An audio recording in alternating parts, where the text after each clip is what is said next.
नमस्कार, आप देख रहे हैं भारत 24, साथ में आपके शिखा ठाकुर। सियासी दंगल में कौन किसे पटखनी देगा, इसका खुलासा 8 अक्टूबर को होने वाला है, लेकिन दाव पेच को बारीकी से देखेंगे तो तस्वीर आपको काफी हद तक साफ नजर आएगी। आपका पसंदीदा चैनल भारत 24 सियासी खबरों का एक्स्ट्रा आपके सामने रखेगा। इस खास पेशकश के जरिए हम सिर्फ खबर नहीं बताएंगे, बल्कि सियासी अखाड़े का एक एक दाव आपको समझाने की कोशिश करेंगे। चुनाव जम्मू कश्मीर और हरियाणा में हो रहे हैं, लेकिन चर्चा पूरे देश में है। और हो भी क्यों ना, ये साल है चुनावी साल। शुरुआत भी सियासी संग्राम से और जाते जाते भी सियासी घमासान। तो चलिए शुरू करते हैं हमारा खास कार्यक्रम इलेक्शन एक्सरे।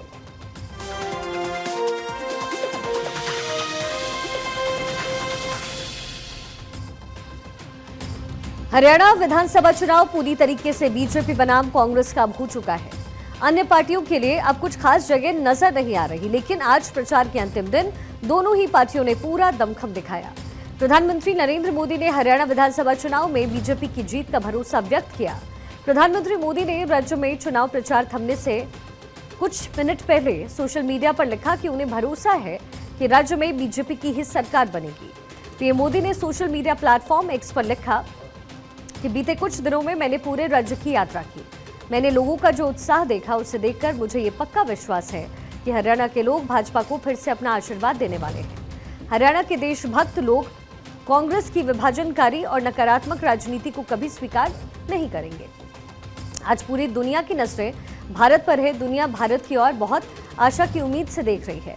ऐसे में ये बहुत महत्वपूर्ण हो जाता है कि हरियाणा के लोग एक ऐसी सरकार को चुने जो भारत को मजबूती देने की दिशा में प्रयास करे। कांग्रेस कभी देश को मजबूत नहीं बना सकती है। इसलिए मैं हरियाणा के अपने मतदाताओं से आग्रह करता हूं कि वो फिर भाजपा को अपना आशीर्वाद जरूर दें। हरियाणा विधानसभा चुनाव प्रचार को लेकर के कांग्रेस नेता राहुल गांधी अपनी विजय संकल्प यात्रा करते हुए नूंह जिला पहुंचे, जहां पर राहुल गांधी ने एक बार फिर से शेर वाला किस्सा सुनाया। राहुल गांधी ने कहा कि जंगल में शेर अकेला मिलता है, लेकिन कांग्रेस में सारे शेर एक साथ घूमते मिलेंगे। कांग्रेस का कार्यकर्ता का नेचर होता है कि वो नफरत को नफरत से नहीं, मोहब्बत से काटता है। इसके अलावा राहुल गांधी ने कहा कि हरियाणा में जितनी छोटी छोटी पार्टियां घूम रही हैं, वो सब अलग हैं। ये भाजपा की ABCDE और F टीम है, ये उनकी तरफ से कहा गया। इनको समर्थन मत दीजिए, कांग्रेस को आप वोट दीजिए। ये तमाम बातें राहुल गांधी ने कही। अब ये 8 तारीख को ही तय होगा कि कौन किसकी A टीम है और कौन है B टीम, लेकिन आज अंतिम दिन दोनों ही पार्टियों ने अपना पूरा दमखम दिखाकर मुकाबले को दिलचस्प जरूर बना दिया है। देखिए, हरियाणा विधानसभा का चुनाव जब शुरू हुआ तो बीजेपी फुल फॉर्म में नजर आ रही थी। मनोहर लाल के बदले नायब सिंह सैनी कुर्सी पर बैठने के बाद बीजेपी लगातार कई फैसले लिए जा रही थी। बीजेपी ने शुरुआत में हरियाणा में जबरदस्त बैटिंग कर माहौल बनाने की कोशिश तो की, और कांग्रेस की तरफ से राहुल गांधी ने प्रचार के आखिरी दौर में आक्रामक रुख अपनाया और ताबड़तोड़ फिर रैलियां की और फिर सियासी फिजा को बदलने का दांव चला। राहुल ने 3 दिनों तक विजय संकल्प यात्रा करके चुनावी माहौल बनाने की स्ट्रैटेजी अपनाई है। आखिरी दिन दक्षिण हरियाणा में जनसभाएं कर सियासी दांव चला, लेकिन बीजेपी की तरफ से कोई बड़ा नेता आखिरी दौर में नजर नहीं आया। बीजेपी हरियाणा विधानसभा चुनाव अपनी साख बचाने की जंग लड़ रही है। 2014 और 2019 में सरकार बनाने के बाद बीजेपी 2024 में सत्ता की हैट्रिक लगाने की कवायद में है। इसके लिए प्रधानमंत्री मोदी से लेकर के अमित शाह सहित बीजेपी के तमाम दिग्गज नेताओं ने जोर लगाया, लेकिन चुनाव प्रचार के आखिरी दौर में वो सुस्त नजर आई। प्रधानमंत्री नरेंद्र मोदी ने 1 अक्टूबर को हरियाणा के पलवल में अपनी आखिरी जनसभा को संबोधित किया। अमित शाह ने हरियाणा में अपनी आखिरी रैली 29 सितंबर को की थी। हरियाणा में कांग्रेस 10 साल से सत्ता का वनवास झेल रही है, जिसे राहुल गांधी ने खत्म करने का दांव चला। राहुल ने अपनी यात्रा के जरिए कांग्रेस की भीतर की तमाम कमियों को दूर करने की कोशिश करते हुए वो नजर आए। गुटबाजी से जूझ रही कांग्रेस को एकजुट करने की कोशिश की। कुमारी शैलजा और भूपेंद्र सिंह हुड्डा का हाथ पकड़ करके पार्टी में एकजुट होने का संदेश दिया। कांग्रेस ने हरियाणा में सत्ता का वनवास खत्म करने की हर संभव कोशिश की है। कांग्रेस कोई कोर कसर छोड़ नहीं रही, और राहुल गांधी की तरफ से भी यही है। राहुल गांधी ने पब्लिक से कनेक्ट करने का हर संभव प्रयास किया। राहुल गांधी ने हरियाणा में रैली के दौरान जनता से कहा भी कि आप लोग मुझे जो कहेंगे वो मैं मुद्दा संसद में जरूर उठाऊंगा। ये तमाम बातें राहुल गांधी की तरफ से कही गई, यानी कि जनता से कनेक्ट करने के लिए हर एक संभव कोशिश राहुल गांधी और कांग्रेस कर रही है, और ये सब इसलिए ताकि कांग्रेस इस रण में, इस युद्ध में जीत सके। राहुल गांधी से लेकर के प्रियंका गांधी, मल्लिकार्जुन खड़गे, सचिन पायलट, भूपेंद्र सिंह हुड्डा, राज बब्बर, दीपेंद्र हुड्डा सहित कांग्रेस के तमाम दिग्गज नेता ने चुनाव प्रचार में अपनी पूरी ताकत झोंकी। तो वहीं दूसरी तरफ बीजेपी भी पूरी मेहनत कर रही है, लेकिन कांग्रेस के आखिरी दौर के प्रचार में ज्यादा धार दिख रहा है। देखिए, हरियाणा में विधानसभा चुनाव प्रचार के आखिरी दिन कुमारी शैलजा ने दिल्ली में कांग्रेस की वरिष्ठ नेता सोनिया गांधी से मुलाकात की। ये जो मुलाकात है तकरीबन 30 मिनट तक चली है। सोनिया गांधी से मिलने के लिए कुमारी शैलजा अकेले ही 10 जनपद पहुंची। ये मुलाकात इसलिए अहम मानी जा रही है क्योंकि कुमारी शैलजा के चुनाव प्रचार शुरू करने के बाद भी पूर्व सीएम भूपेंद्र सिंह हुड्डा से उनकी नाराजगी कम होती नजर नहीं आ रही। हालांकि दोनों नेताओं के बीच क्या चर्चा हुई है इसकी जानकारी है नहीं, लेकिन माना यह जा रहा है कि सोनिया गांधी ने शैलजा को एकजुट रहने और भविष्य में अहम भूमिका मिलने का आश्वासन दिया होगा। हरियाणा में 5 अक्टूबर को वोटिंग होगी। खबरों के मुताबिक कुमारी शैलजा ने आरोप लगाया है कि विधानसभा चुनाव में टिकट बंटवारे में पूर्व मुख्यमंत्री और वरिष्ठ नेता भूपेंद्र सिंह हुड्डा के खेमे को प्रमुखता मिली। वो तकरीबन 2 हफ्ते तक चुनाव प्रचार से भी दूर रही। हालांकि मल्लिकार्जुन खड़गे के हस्तक्षेप के बाद शैलजा ने प्रचार किया। अब शैलजा की नाराजगी दूर हो चुकी है। यह चुनाव में दलित वोटों का ध्रुवीकरण न हो जाए, इसलिए शैलजा को मिलने के लिए बुलाया गया ताकि दलित समाज को मैसेज दिया जाए कि कांग्रेस में सब कुछ ठीक है और शैलजा अभी भी रेस में है। हाल ही में राहुल गांधी ने कुमारी शैलजा और भूपेंद्र सिंह हुड्डा दोनों से हाथ मिलवाया और एकता का संदेश भी भरे मंच से दिया था। देखिए, हरियाणा विधानसभा चुनाव के लिए प्रचार थमने से चंद घंटे पहले सत्ताधारी बीजेपी को एक बड़ा झटका लगा है। बीजेपी के नेता अशोक तंवर ने बीजेपी को छोड़ करके राहुल गांधी की चुनावी रैली में पहुंचकर कांग्रेस का हाथ थाम लिया। अशोक तंवर हरियाणा चुनाव के लिए बीजेपी के स्टार प्रचारकों की सूची में थे। बीजेपी ने उन्हें कैंपेन कमेटी का सदस्य भी बनाया था। साथ ही पूर्व सांसद अशोक तंवर राहुल गांधी की रैली में पहुंचने से पहले बीजेपी उम्मीदवारों के पक्ष में प्रचार कर रहे थे। अशोक तंवर ने कांग्रेस में शामिल होने से तकरीबन घंटे भर पहले अपने एक हैंडल से बीजेपी उम्मीदवार के समर्थन में हुई रैली की तस्वीरें पोस्ट की थी। अशोक तंवर ने बीजेपी छोड़ने पर बीजेपी नेता अनिल विज ने उनके ऊपर तंज कसा है। ये राजनीति में ना कुछ प्रवासी पक्षी होते हैं, वो डाल डाल पे फुदकते रहते हैं। उनका अपना कोई घर नहीं होता। वो कभी इस डाल पे कभी उस डाल पे, ये उसी प्रवृत्ति के आदमी। आपको बता दें, यहाँ पर अशोक तंवर पूर्व सांसद हैं। वो हरियाणा कांग्रेस के अध्यक्ष भी रह चुके हैं। अशोक तंवर ने 2019 में कांग्रेस छोड़ दी थी। कांग्रेस छोड़ने के बाद वो साल 2022 में आम आदमी पार्टी में शामिल हुए। हालिया लोकसभा चुनाव के समय आम आदमी पार्टी ने तंवर को चुनाव प्रचार समिति का चेयरपर्सन बनाया। लोकसभा चुनाव से ठीक पहले अशोक तंवर ने आम आदमी पार्टी को झटका देकर मनोहर लाल खट्टर की मौजूदगी में बीजेपी का दामन थाम लिया। अशोक तंवर लोकसभा चुनाव में सिरसा सीट से कुमारी शैलजा के खिलाफ बीजेपी के उम्मीदवार भी थे। लेकिन आप सोच रहे होंगे कि चुनाव प्रचार खत्म होने के वक्त आखिर पहले क्यों नहीं? दरअसल इसके पीछे की कहानी ये बताई जा रही है। राहुल गांधी नहीं चाहते कि हरियाणा कांग्रेस में गुटबाजी बढ़े। इससे पहले ये बताया गया था कि राज्य में कांग्रेस के अभियान का वास्तविक चेहरा रहे हुड्डा की टिकट के आवंटन में सबसे ज्यादा हिस्सेदारी थी। उन्होंने पार्टी द्वारा मैदान में उतारे गए 90 उम्मीदवारों में से अपने वफादारों के लिए 72 टिकट हासिल की।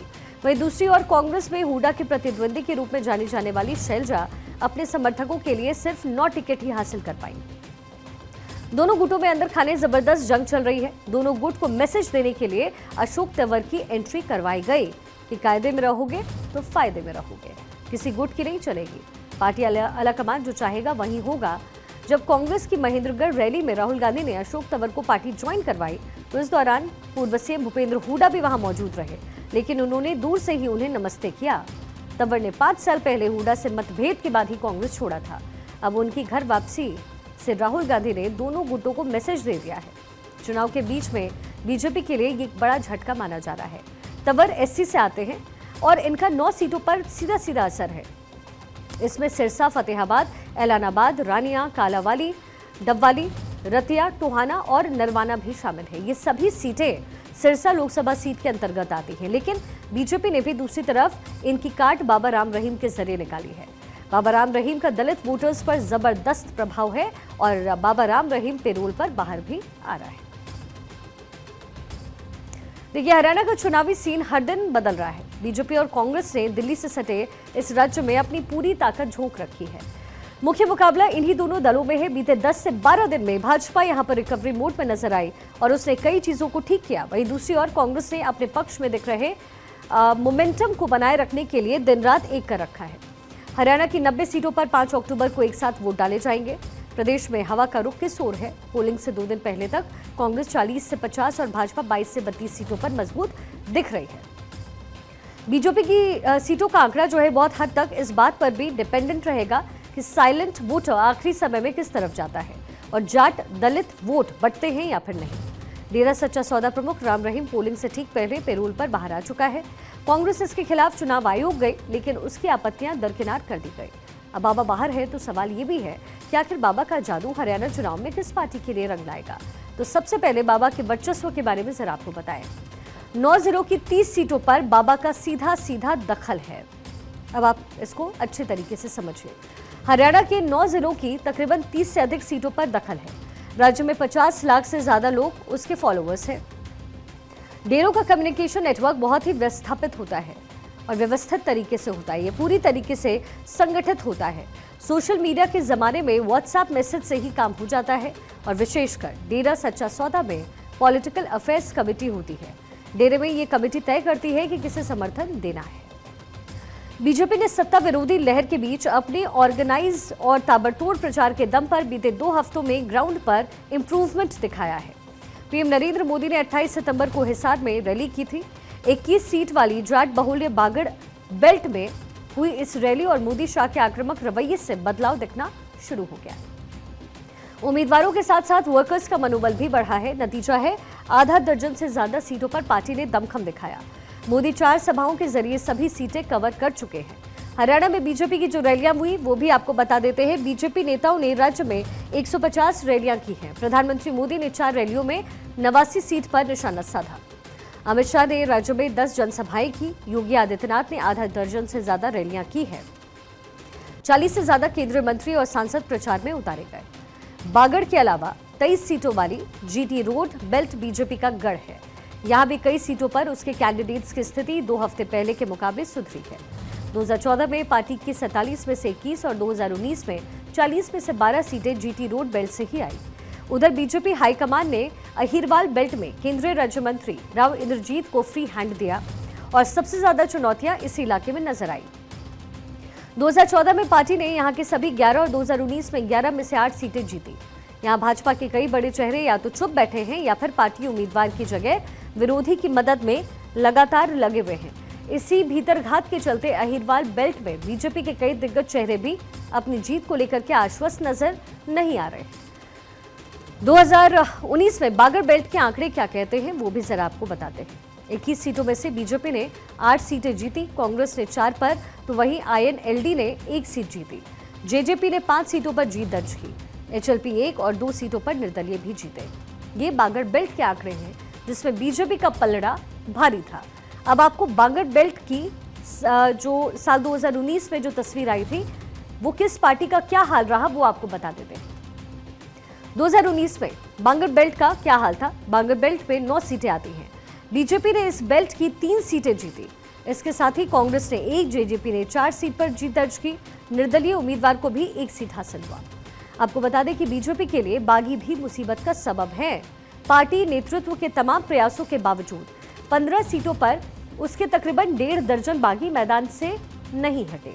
अब यही कारण है कि अमित शाह से लेकर के राव इंद्रजीत तक को सभाओं में ये बात कहनी पड़ रही है कि लोग भाजपा के कैंडिडेट को देख करके नहीं बल्कि कमल का निशान देख करके वोट दें। अब बात कांग्रेस की अगर कर ले तो पिछले 2 हफ्ते में उसका जो ग्राफ है वो बहुत तेजी से गिरा है।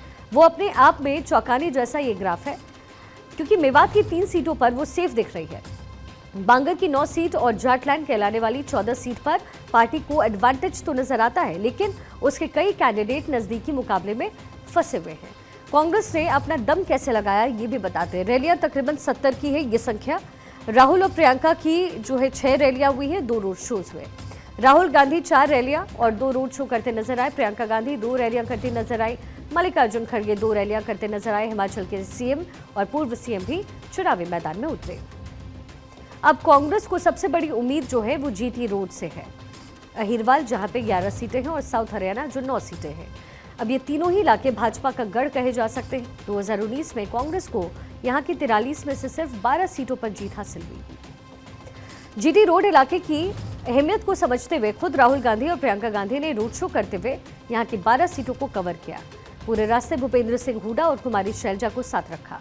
लेकिन सवाल है कि क्या हुड्डा के गढ़ माने जाने वाली ये जो सीटें हैं अब राहुल को कमजोर लगने लग गई हैं, जिसके लिए उन्होंने रैली की। कुछ हफ्ते पहले तक तो सब कुछ कांग्रेस के फेवर में नजर आ रहा था, लेकिन बीते 10 से 12 दिन उसके लिए कुछ अच्छे नहीं रहे हैं, ऐसा लगता है। आखिरी समय तक मैदान नहीं छोड़ने और कमजोर पोजीशंस को भाप करके एक्स्ट्रा ताकत झोंक देने वाली भाजपा के सामने ओवर कॉन्फिडेंस का शिकार हो जाना कहीं ना कहीं भारी पड़ता दिख रहा है। रोहतक शहर की सीट हुड्डा कैंप के लिए नाक का सवाल है। सोनीपत, गन्नौर, राय बादली और बहादुरगढ़ का गढ़ बचाने के लिए उससे अतिरिक्त ताकत लगाते हुए राहुल गांधी का रोड शो करवाना पड़ गया। कांग्रेस को अपने नेताओं की गुटबाजी से भी नुकसान हो रहा है, ऐसा कहा जा रहा है। 1 दर्जन के आसपास सीटों पर कैंडिडेट्स हुड्डा कैंप और शैलजा धड़े की अंदरूनी खींचतान के शिकार हुए।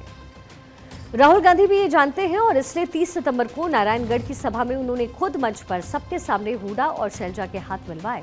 हालांकि राहुल गांधी का ऑल इज वेल का यही मैसेज थोड़ा जल्दी आ जाता तो शायद ज्यादा फायदा हो सकता था।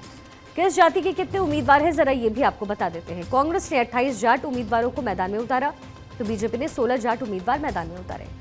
कांग्रेस ने 20 ओबीसी उम्मीदवार मैदान में उतारे हैं तो वहीं बीजेपी की तरफ से 21 ओबीसी उम्मीदवार मैदान में उतारे गए। कांग्रेस ने 5 ब्राह्मण उम्मीदवार को टिकट दिया है तो वहीं बीजेपी ने 11 ब्राह्मण उम्मीदवारों को टिकट दिया। कांग्रेस ने 7 पंजाबी उम्मीदवारों को चुनावी मैदान में उतारा तो बीजेपी ने 13 पंजाबी उम्मीदवारों को मैदान में उतारा है। कांग्रेस ने 2 वैश्य उम्मीदवार मैदान में उतारे हैं तो वहीं बीजेपी ने 5। कांग्रेस और बीजेपी दोनों ने 17 दलित उम्मीदवार को मैदान में उतारा है। मुस्लिम कांग्रेस की तरफ से 5, बीजेपी की तरफ से 2, राजपूतों की संख्या कांग्रेस की तरफ से 1, बीजेपी की तरफ से 3, जट सिख कांग्रेस की तरफ से 4, बीजेपी ने 1 भी नहीं उतारे। वहीं रोड कांग्रेस की तरफ से 1 और बीजेपी की तरफ से 2। देखिए, प्रचार के आखिरी दौर में रणनीति के अंदर एक और महत्वपूर्ण बदलाव हुआ। भाजपा कांग्रेस को जिन सीटों पर अपने कैंडिडेट्स पिछड़ते दिख रहे हैं और थर्ड प्लेयर के रूप में इनेलो, बीएसपी, आम आदमी पार्टी या फिर कोई निर्दलीय उम्मीदवार की स्थिति ठीक है, वहां अंदर खाने उसकी मदद की जा रही है। क्योंकि ये थर्ड प्लेयर सीधे सीधे बीजेपी विरोधी वोट बैंक में सेंध लगा रहे हैं, इसलिए अगर ये मजबूत हुए तो सीधा फायदा होगा भाजपा उम्मीदवारों को। पार्टी की ये जो रणनीति है वो दर्जन भर सीटों पर ठीक ठाक काम कर रही है। चुनाव में लुभाने के लिए किस पार्टी ने कितने वादे और क्या कुछ वादे किए हैं, जरा वो भी आप देख लीजिए। कांग्रेस की तरफ से जो वादे किए गए हैं वो आपको बता रहे। बीजेपी ने कहा है कि महिलाओं को हर महीने 2100 रुपए देंगे। कांग्रेस ने कहा महिलाओं को 2000 रुपए प्रति माह देंगे। ये मैनिफेस्टो में जो है दोनों पार्टी की तरफ से जिक्र किया गया है। ये अलग अलग वादे हैं जो किए गए हैं बीजेपी और कांग्रेस की तरफ से। युवाओं को 2 लाख सरकारी नौकरी का वादा बीजेपी की तरफ से। वहीं 500 रुपए में गैस सिलेंडर का वादा कांग्रेस की तरफ से। हर घर गृहिणी योजना में 500 सिलेंडर बीजेपी की तरफ से। बुढ़ापा, विधवा और दिव्यांग पेंशन 6000 रुपए कांग्रेस की तरफ से।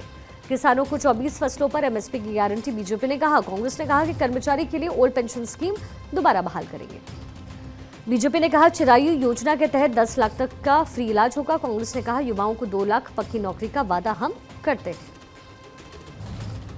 सरकारी अस्पताल में डायलिसिस फ्री रहेगा। बीजेपी ने कहा। कांग्रेस ने कहा 300 यूनिट बिजली फ्री रखेंगे, 25 लाख तक का फ्री इलाज करेंगे।